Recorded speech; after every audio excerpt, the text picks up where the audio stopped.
Okay, so my name is Blake McNaughton. I'm the one on the bottom, as I should be. I'm really fortunate to work at Keaʻau, and I've been there 6 years, 6 glorious years. And here's our team that luckily didn't miss the plane today. This is Kristen Suwa. She's my partner teacher in the DOE, and she teaches 4th grade. And here's Keone, Farias, and he's our principal. So, like I said, I'm very fortunate to work at that school and be so open. When I asked them to come, they said, okay. Yeah. So trusting, little did they know. So when Shauna asked us to present, I really had to think about, okay, what are we gonna share? She asked us to kind of share our model that we've been working on in 4th grade, how LAS supports the teachers in 4th grade. And so I want you guys to think about how you're leveraging LAS within your school. Are you making the most of that opportunity? How did you set that service up? Did they just come in and say, oh, or get out of my way, this is what we're doing? Or, you know, did you guys follow that agreement? How did that work? Is it still the same as when they came in there? So I want you guys to think about that. And then all throughout the slideshow, I kind of peppered in some pictures of the keiki working. So I want you to think about that, have that as a thread too, right? How is this helping our hawana? How is this helping the student? Because that's where it goes to.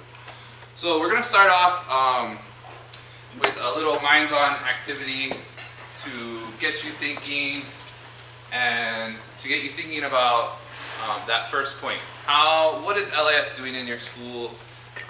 Are they passengers at your school? Are they drivers? What are your teachers? Are they passengers or are they drivers? So we're going to do this activity, and it's called driver or passenger. And so what you got to do is you got to partner with somebody next to you. Okay, when I say go, Rochelle. Yeah, she's like passing out the papers already. When I say go, you're going to partner somebody next to you. You got to decide, are you going to be the driver or are you going to be the passenger? Okay, and I know I've probably got a lot of drivers in this room. So you guys can just jump in a poll. You know, you don't get a prize if you're the driver. Then you're going to get one of those little papers on the table. Okay, the driver will get this, right? And you're going to get a pencil, or a pen is fine. If you don't have a pencil, I can give one to you. And then you're going to wait quietly for direction. So go ahead and go do that now. Partner. Maybe 3 partners. Okay, 3 together.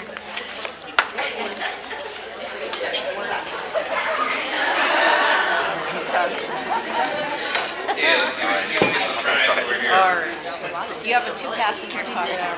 Nobody gets this. Yeah, I can see this table is done. They're waiting quietly. No blood spilled in this area. Were you at school? You guys good over there? Everybody got a partner? Everybody got a pencil or a pen? Yeah, we're good. Oh, you guys get prepared.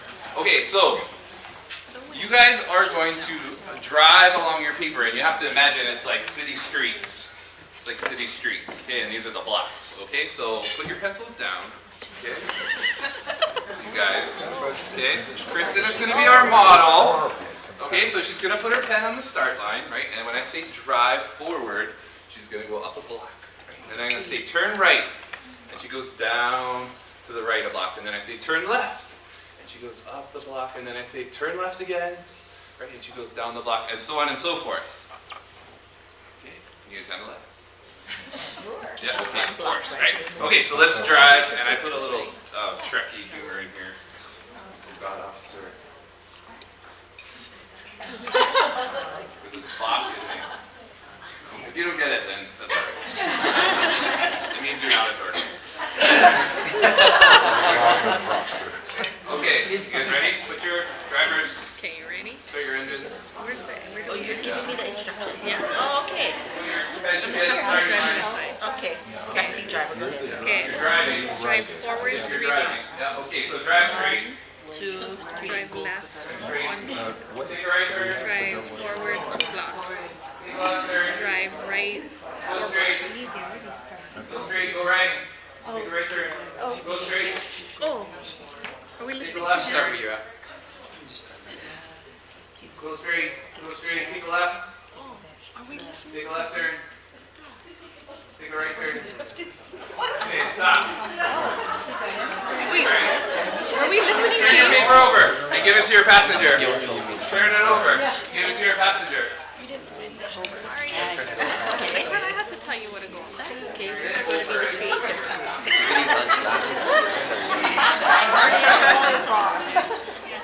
Did you Okay, passenger. Okay, no looking at you guys. How many left turns is the driver? 3. You think 3? Around there? Around there? Yes.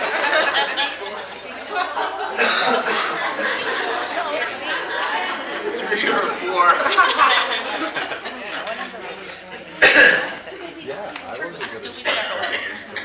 Okay. Slide that paper over to the side, or you can write round 1 on it if you want, on the back, round 1. Okay. Slide it over to the side. Change roles. Change roles. Now you're the Okay. The new driver, get a paper. new paper. Okay. New paper. Now you If there's not enough, you can use the same one.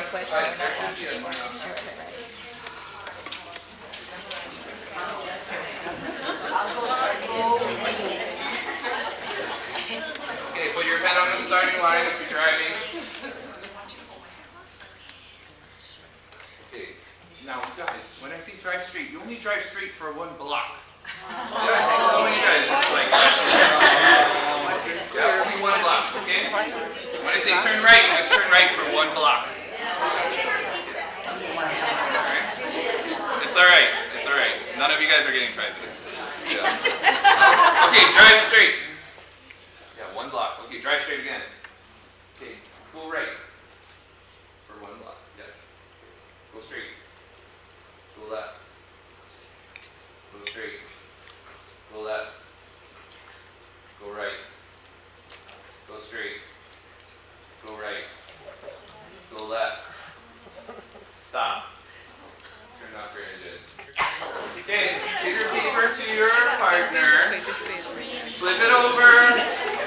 Okay, how many left turns does the driver make?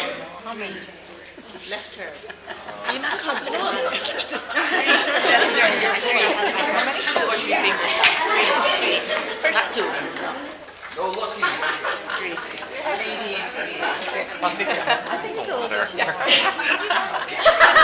Okay, let's do a little data analysis. You know what? What he said right now. Let's do a little data analysis. Okay. Normally I would have you guys share the differences. We could do a standard deviation of the number between round 1 and round 2. But let's just share. Raise your hand. What were the differences in round 1? No difference. You guys cheated. Say that again. We knew what to expect, so the passengers paid better attention. The passenger was paying That was right. because they knew how to drive. All right. Yeah. We're gonna get lost because they were paying That's right. attention. All right. So, just to point out, the nerd birds, the best name of it. The chicken legs, they had the highest score because they were paying attention. So, passenger or driver, what is it like at your school? What are the teachers doing? Are they riding on the side? Right? La la la, right? They get to your destination and they're like, well, how did we get here? I don't know. Blake was driving, he was teaching the lesson. Yeah, he was teaching the lesson. I don't know how we got here. Okay. Oh man, Kristen was just a passenger, not saying that she is. Or are they driving the lesson? Okay, who's driving? Who's being the passenger? So these are some of the models that we see in the school, and let's take some more data. Okay, so LAS is on in all your schools, correct, Shana? Not with direct services. Oh no, but in some sort of capacity we're in your school, right? So can I see a show of hands? Who has direct services at school where LAS leads most of the time in the classroom? 1, 2, 3, 4, 5? Okay, not saying that's bad. Okay. Who has some direct services where, okay, LAS will lead some lessons and then the DOE teacher will lead some other lessons? Maybe they're on rotation. Yeah, show of hands. Okay, some other people. Yeah. Okay. Who has coaching where LAS comes in and we coach the DOE teachers and whatever they're doing? Plenty of people in the back. Anyone right here? Okay. Training where LAS does thinking math training or Danielson or whatever it is, and then it's okay, we'll support you or see you later. Whatever it is. Yeah. All right. Model teaching. LAS leads one lesson. Sorry, that's supposed to say one. My bad. LAS leads one lesson, and then DOE takes that lesson and teaches it right after. What is that? Yeah. Okay, that's the model that we use in 4th grade presently at Keaʻau.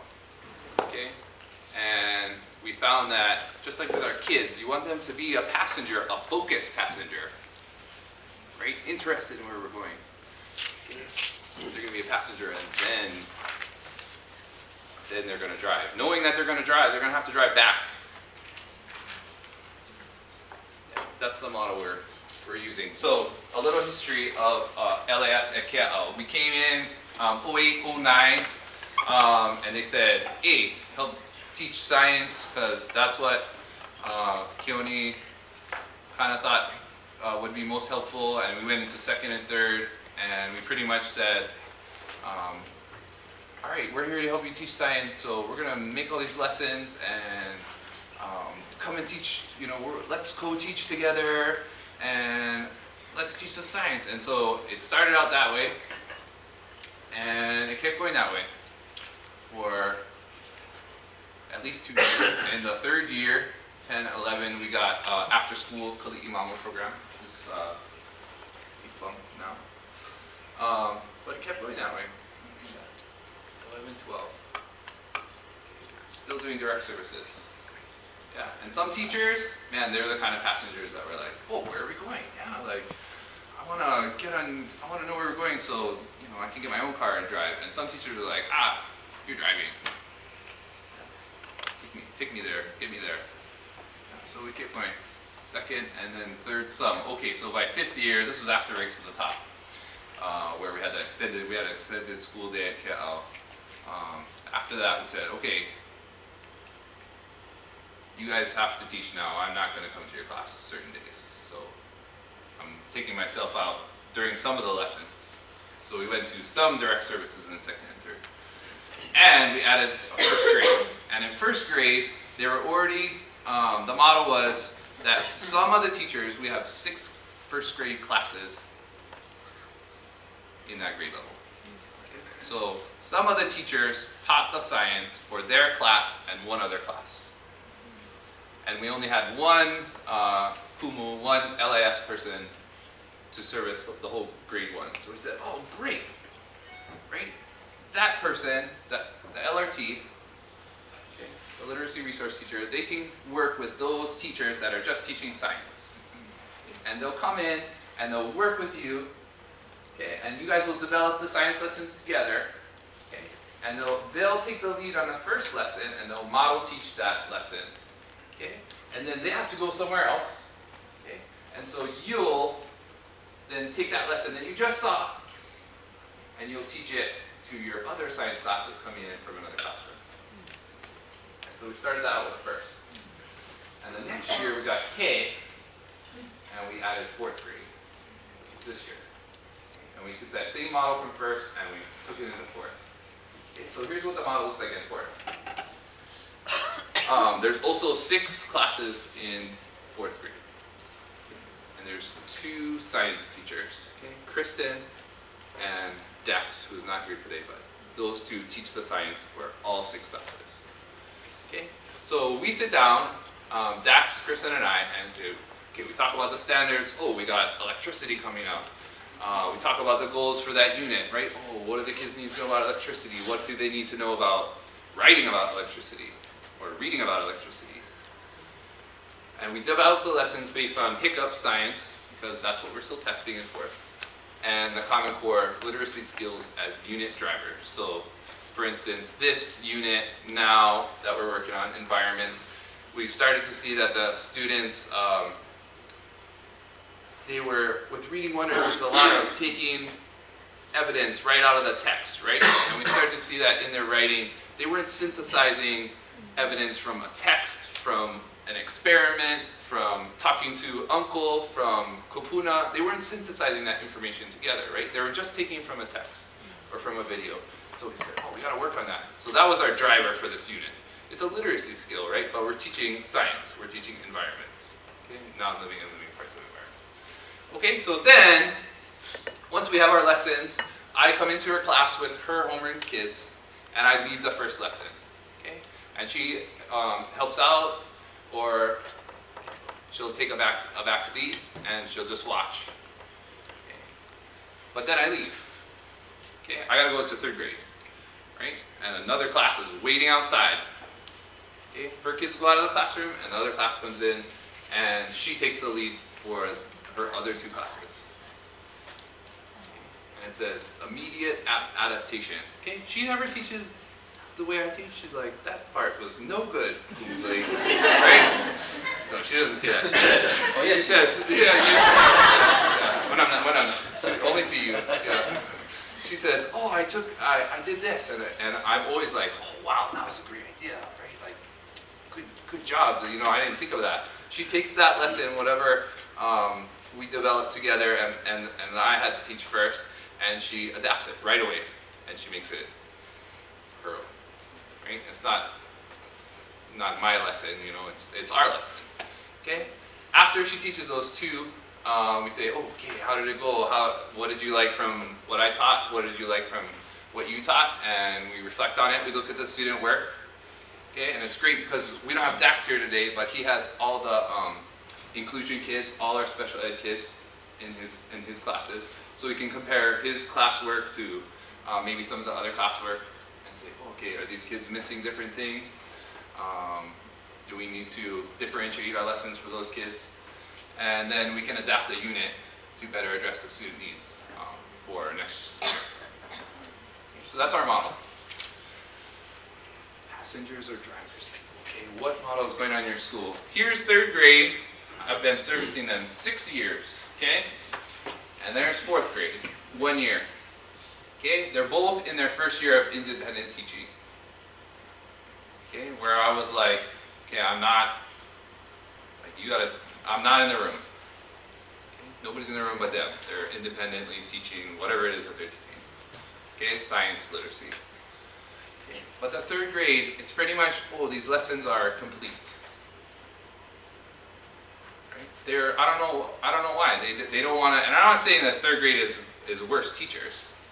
It's not, but it's about those expectations, how the model is set up. They don't take the lesson and adapt it right away because they're not teaching, they're only teaching to their class.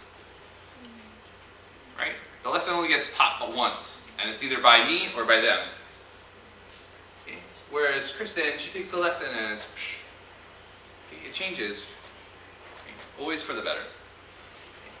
The 3rd grade, sometimes it's pulling teeth for the feedback, right? Because they feel like, oh, they're criticizing my lessons, even though I don't care.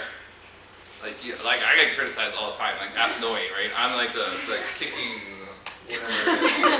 I'm the butt of the joke, which I love. But they don't want to criticize because they still feel like it's my lesson, right? Whereas with her, it's feedback about our lesson, right? You can always criticize yourself. And that feeds into more co-learning.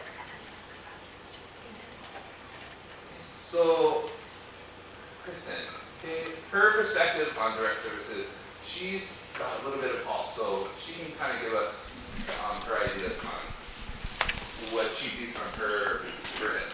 Hi, I'm Kristen. I'm going to use this mic because I am not a very loud speaker. I'm just going to talk a little bit about my experiences with Kamehameha LIS servicing when I taught. I started my teaching career about 4 years ago. I came in mid-year, and I started in 2nd grade. And there I received direct services from LIS. And so my experiences was I didn't have to really plan anything. I just kind of sat in once in a while, checked in, are we okay? And I assisted the class when needed. I managed student behavior, that's what I felt like I was doing. Sit nicely, don't roll around, behave. And I mostly just was there to assess their learning because I had to give them a grade on the report card. And then the following 2 years, I spent in 5th grade, and there I wasn't serviced by Kamehameha LIS. And so I planned alone, long hours of prep, and there are limited resources. It was just myself. I taught the whole grade level science in 5th grade, so 6 classes. And so I was responsible for the grade level science instruction. So I was kind of, am I doing it correctly? I don't have that much input from my grade level because they are responsible for their own rotation. And then the following year, this year, I'm in 4th grade, and I'm experiencing the model teaching with Blake. And so I have team planning. We sit down, Blake, Dax, and I, and we map out what we have, what's our goals. And then we use that, of course, for HSA testing. We look at what the kids are expected to know, what they're expected to do. And I feel that we have lots of resources. It's not just me by myself. It's not just me and my other co-teacher. We have a lot of resources and support, some things that I couldn't get by myself. There's definitely a lot of communication of like what he said, what works, what doesn't, how do we improve. There's a lot of inquiry lessons, which I love, and different strategies that could be used. Super, super different in my short time that I was teaching of the 3 models. But I definitely benefit from the one this year, of course. I probably was the passenger in 2nd grade, where I kind of just took a back seat and just kind of watched. And if any were to ask me direct questions, I'd try to remember. Whereas this year, because I'm responsible for the other classes that I'm teaching it, I know what questions were asked. I know what questions to be prepared for, to answer. And I know where I could take it with integrating it with other subjects because I'm not planning it all by myself. And so that's a little bit about my perspective on the model that we have this year. That last bullet, 2 strategies, I asked her this yesterday. I think it was yesterday, yeah? I said, okay, so we plan together, we got resources, and we talk. And I modeled on like, okay, say like I were to leave, Rochelle fired me or something, and I was gone. That was a joke. Yeah, she was never fired. Okay, say I was gone, right? What would you have? What would you be left with? You know, because maybe we're not going to be in that school forever or that grade level forever. What would you be left with? And she said, oh, well, the strategies. It's great to see another person teach. And I was like, oh yeah, right? Like, as teachers, it's, that's how you learn best, is by seeing another person teach, and you can pick up so much by seeing that rather than reading a strategy in the book, seeing that model. So that's why we added that yesterday. Okay, results. So how do we know that this is working other than feeling good about ourselves? We took the HSA right before Christmas. Yeah, and so it was round 1. And sorry, that's so small for you guys, but I'll read it for you. This is a snapshot of the email we got from our student assessment coordinator. Is that her title? Your grade level's first round proficiency percentage is at 37%. That went up to 41% by the time we got all the students that were absent and everything like that. So round one was 41%. Last year for fourth grade, the cumulative score was 43%. So halfway through the year and we're there. Yeah? 3 out of 6 classes average scale score is above 300. You're ranked above the DOE science scores across the state, above KKP complex, and above all the schools in Keaʻau that takes the science assessment, including some grade. Yeah. I think a big reason for that is the consistency. Last year, every fourth grade teacher was on their own in terms of teaching the science. They didn't have the support. Like, you know, she said she was on her own in fifth. So you do the best that you can do, right? But having a little bit of support and consistency, just having Dax and her teach the science, I think, was a big part of that. Okay, so here's a writing sample. This is about erosion. This is a second quarter. Slow and fast passages. Okay, you can think about your informational writing rubric. You can even pull it out if you want. Nobody pulled it out. Erosion is a slow process that makes the earth crumble over 1,000 years. Erosion is a slow process that made the Grand Canyon, and erosion is a slow process that changes our world. I mean, I don't know if I could write a better introduction than that. Erosion is not a process that you can see happening every day. If you were to go in a time machine and go 500,000 years into the future, the earth would look totally different. There are many different types of erosion, like wind erosion, water erosion, and many more. Erosion is one slow process that still changes the earth today. Okay. Powerful writing. And this was kind of a random sample that I took. We did these little books, and I said, this green one looks nice, and I pulled it out, and I said, oh, that's good, and I photocopied it, and I put it up there. So, I'm not even sure whose student thinks this is, but they're a good writer. Okay. Oh, we put a video on here, and I'm sorry, but this was taken off of iPad, so it didn't have like a direct microphone like these guys have. So I want you just to try to hear some of the conversations that the students are happening. And you can just hear the chatter going on in the room, but try to hear some of what they're saying, and if you can't hear it, just watch how these teams are working. They are reading the comments off of their experiment posters. They did an experiment on decomposition, which is super fun, but also gross.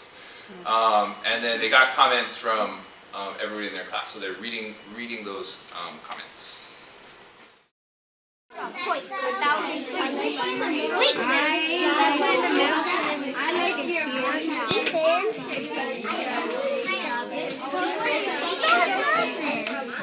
The introduction was good because it tells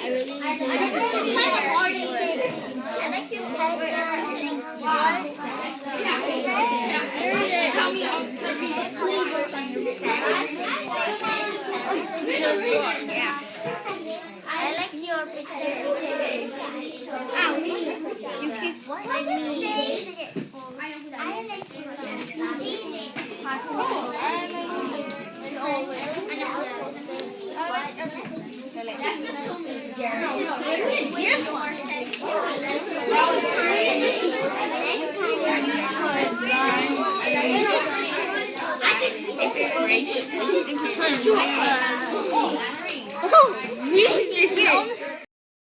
Okay, so just a little sample of what our classroom looks like.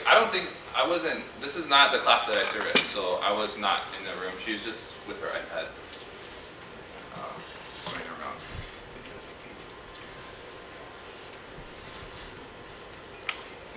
Okay, collaboration.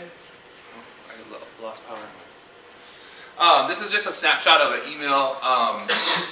The reason I put this in there is because it's not like Kristen and I have to stay to school at 9 o'clock to make this model work. Okay, this is a realistic model. It can happen in your schools. We're not like a miracle worker team. Right? Maybe we are. Yes. Most of our collaboration goes on after school, half an hour. Okay, it goes on an email. Here's an email that Kristen sent to me. Cool, thanks. We did observations today in my class. Went pretty well. They drew a picture and labeled or wrote their observations. Some might not have been the best quality since they knew they were going running after science. We shall see. I might have to have them share with class tomorrow to make sure it is quality work. Right? Immediate adaptation. I didn't tell her to do that. Right? She's like, oh, I think we should do this. Next. Okay, just a quick email, collaborative piece. Okay, and this is a model that can work for anybody. And we already talked about the independence and adaptation. Martin? Okay, future plans.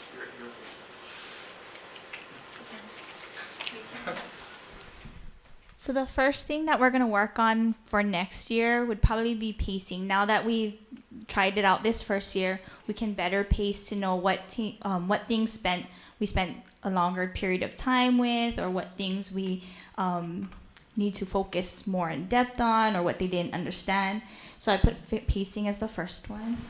And can I add that? And one thing with developing science literacy curriculum too is science comes first.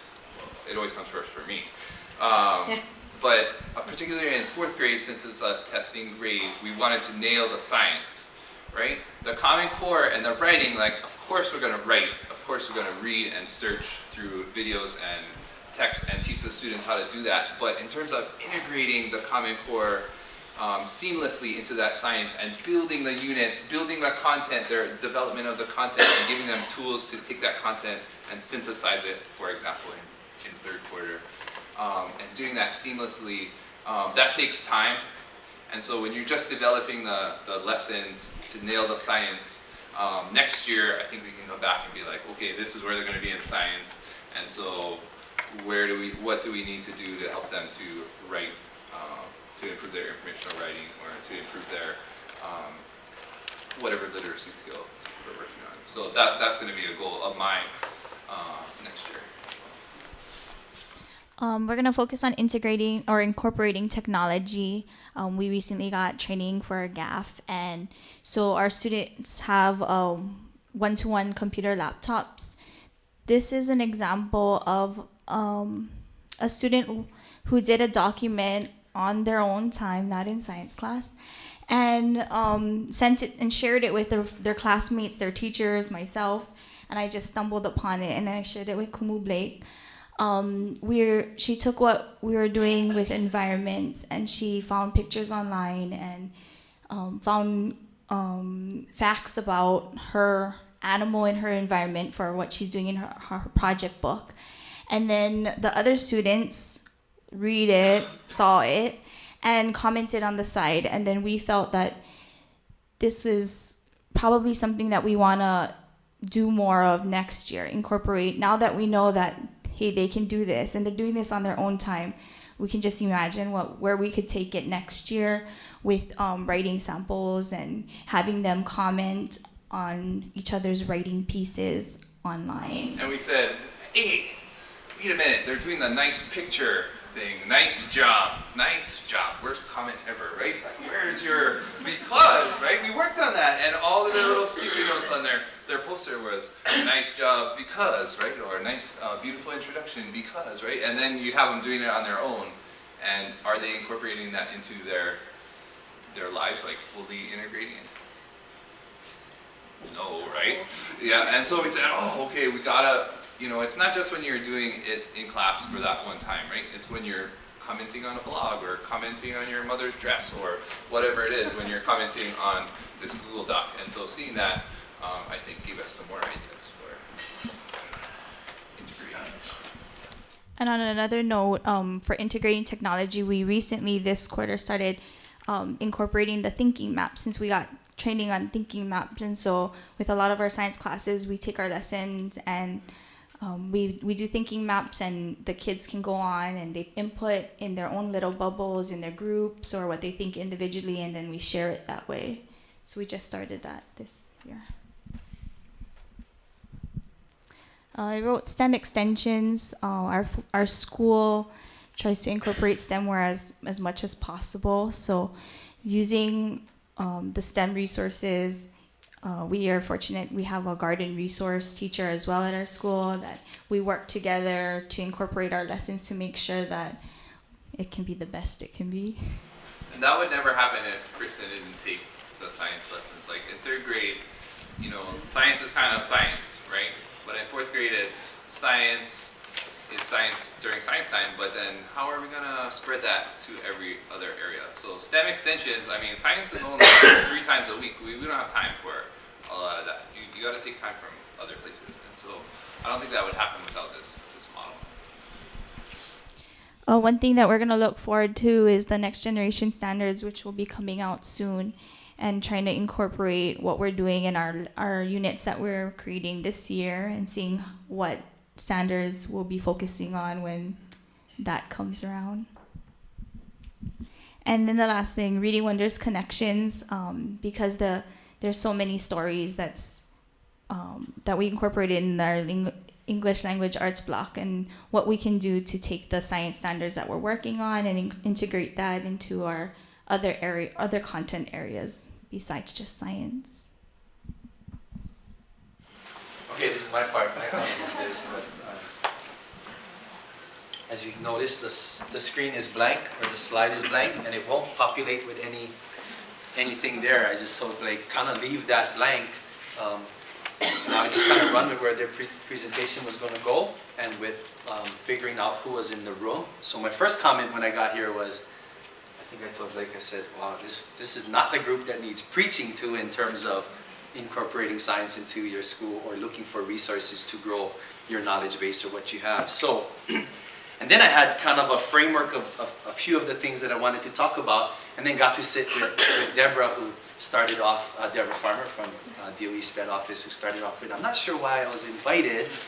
And so we just had a conversation about the inclusive practices and science for not just our Hawaiian kids, but especially our Hawaiian kids, and then boys and things of that nature. So she threw my thinking into many different areas, and so I could speak from now until after lunch. But let me just start with, I started at Keaʻau Elementary in 2008, when a few weeks before LAS started, so April 14, 2008, after probably a 2-day meeting with Kaz Mary Correa, who is a science teacher. So it wasn't like I approached Kamehameha with open arms saying, come help me. I mean, it was my Kaz saying, that's one of the things we need to focus on.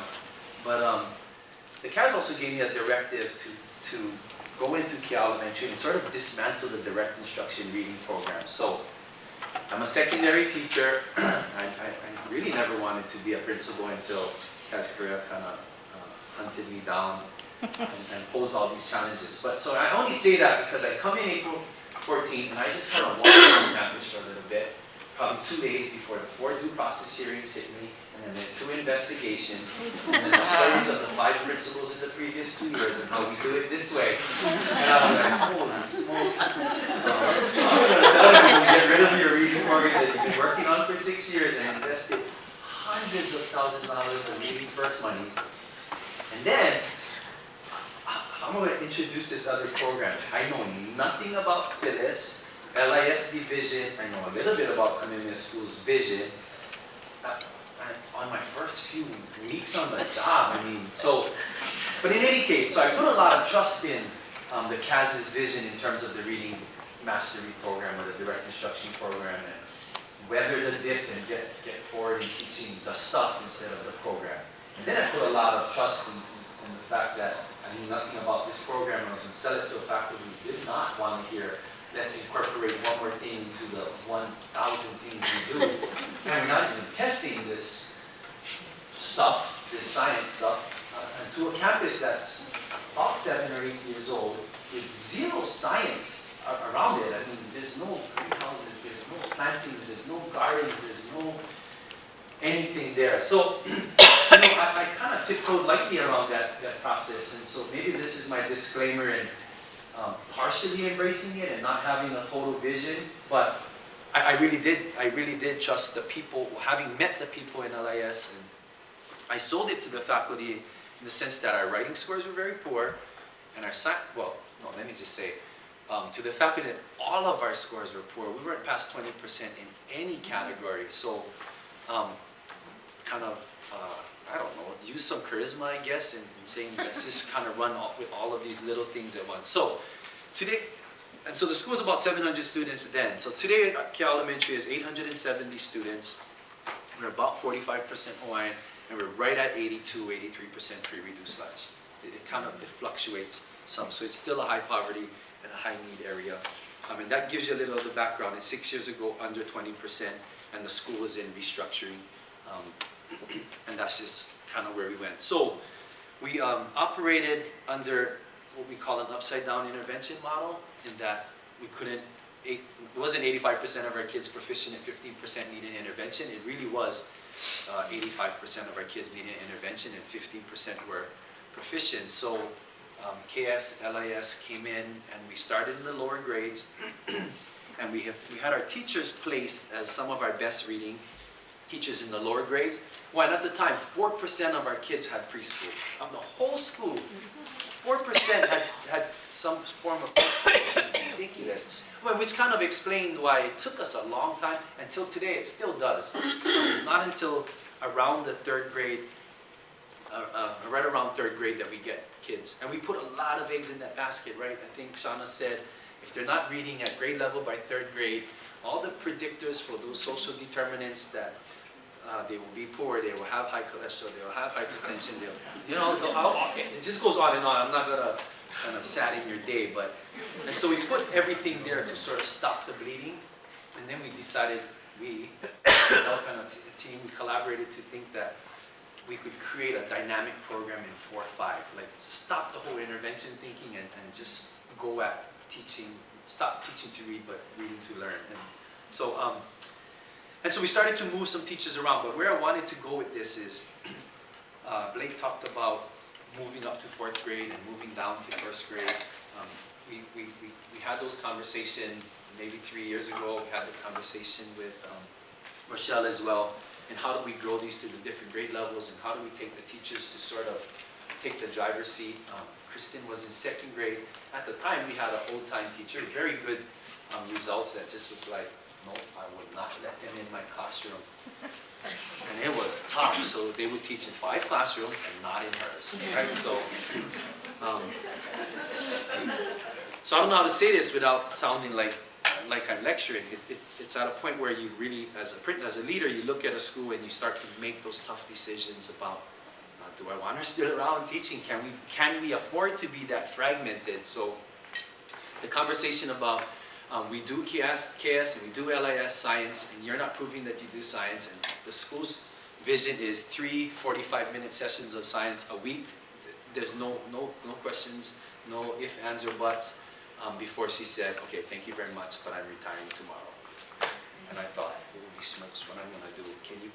Okay, I take it back. You can do that for 1 more month. She couldn't retire. I wasn't going to teach 2nd grade, so she gave me the month, and we left kind of friendly. I don't think I ever saw her in the last 6 years, but she's a nice lady. But she left. And the school the school was bummed because she was a good sort of intervention teacher, and in retrospect, maybe I shouldn't have been so harsh, and maybe I didn't know what I didn't know, but I could have moved her out of the grade level somewhere else and used her as a reading intervention teacher. But anyway, that's neither here nor there. Last year, when we finally decided we were going to do this model, it was tough on me, a little before this time, just thinking about 55 teachers on staff, and I was in my sort of vision of where we've grown as a school, where we grew as a school. I needed to move 23 teachers away from their lunch buddies and into other grade levels, and just here, there, everywhere, very, very intentionally. And so Kristen was pulled down from 5th grade to 4th because she embraced science in the 5th grade and did it very well. Also one of Blake's kind of buddies in 3rd grade, who was probably making the best progress in 3rd grade, I moved her from 3rd to 4th because we're going to build this 4th grade. So it just took, that group was together since before the school was built. Like, we were together at the old campus. Okay, so I'm not invited to lunch anymore.